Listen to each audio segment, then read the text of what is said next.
My name's Nathan Golon. I'm a director of photography for GoodFight Media in Washington, D.C. And we do a variety of projects. We do documentaries, we do commercials, and we do some fiction. We're constantly trying to push a cinematic look in even the verite documentary work that we do. I've been looking for a lens that would allow me to cover verite scenes in a way that I wouldn't need to be changing lenses during the scene. The 18-80 gives me the ability to cover the entire scene. I could have 5-6 people talking in my frame, and then going to the long end of the 80 allows me to essentially get portraits. The lens is obviously lightweight, and the image stabilization allows me to move with it in a way that I probably couldn't with lenses that aren't image stabilized, particularly at the long end. Once I get past 35 into 50, 80, it's really hard to hold that lens steady. And with the image stabilization on this lens, everything tends to stay smoother, whether you're tired, whether you're cold, whether there's a big moment that you've been waiting for all day and you're nervous, that you just don't notice the shake, whether it's at the wide end or the long end. The fact that I can get the coverage that I get out of this lens and the image stabilization to be able to keep it perfectly steady is really huge for me. The wide angle looked good. I didn't see any warping around the edges, which is really important to me. The ability to get that wide when covering a scene, particularly in verite style, is really important. So the fact that this lens gets out as wide as it does at 18 is great for me. I can't imagine not having a constant f-stop through the zoom range. The fact that I can hand over footage to an editor that quickly moves from a wide to a tight or a tight to a medium, and the f-stop isn't changing and the exposure and the focus stay the same is really helpful. With this lens, all of the controls are super smooth. The zoom on the lens is really smooth, the iris is really smooth. It just feels like a really well-built lens that's made for cinema. I really like to shoot keeping my subject separated from the background. And I was pleasantly surprised. The focus fall off is really quite nice, both when you're wide and especially when you get to the longer end of that lens. Even at a 4.4, there is a really nice, pleasing fall off in the focus. I don't often shoot on my shoulder. I prefer the kind of movement that I get when I'm shooting in front of me. I can use my legs to dip, to go from side to side, to go up, to go down.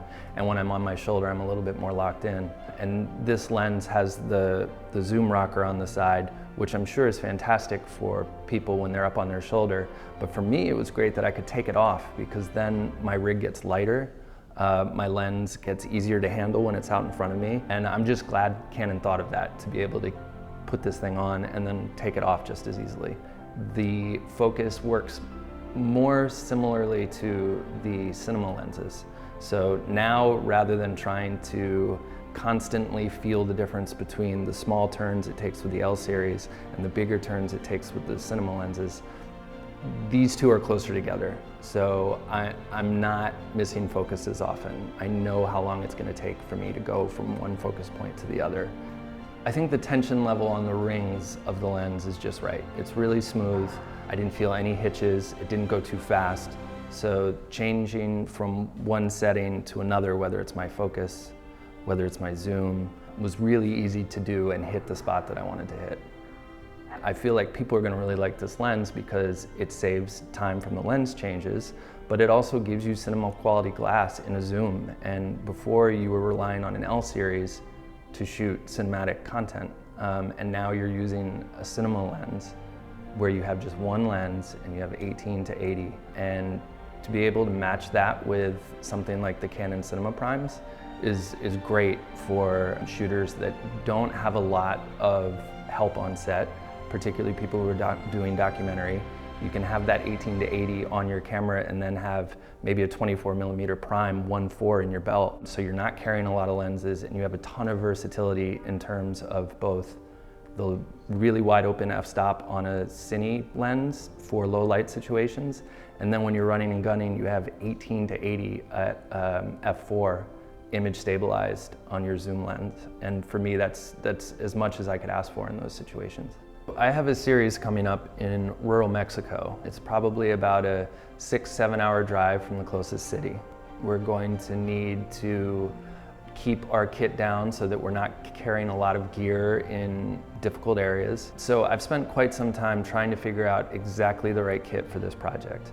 And When I saw the 18-80, I was really curious because it's light. It has a really good zoom range on it. It has the image stabilization, and I can use it to match my cinema glass. And with this project, we're going to be moving constantly. We're going to be doing a lot of walking. We're going to be chasing our subject. And this lens is really perfect for being able to do that. It allows me to focus more on what I'm shooting and less on how I'm doing it. I don't need to worry about the camera shake. I don't need to worry about switching lenses. I don't need to worry about whether or not my lenses are going to match. So anytime you can eliminate those kind of extra concerns, it's really helpful, and it allows you to focus more on what you're creating.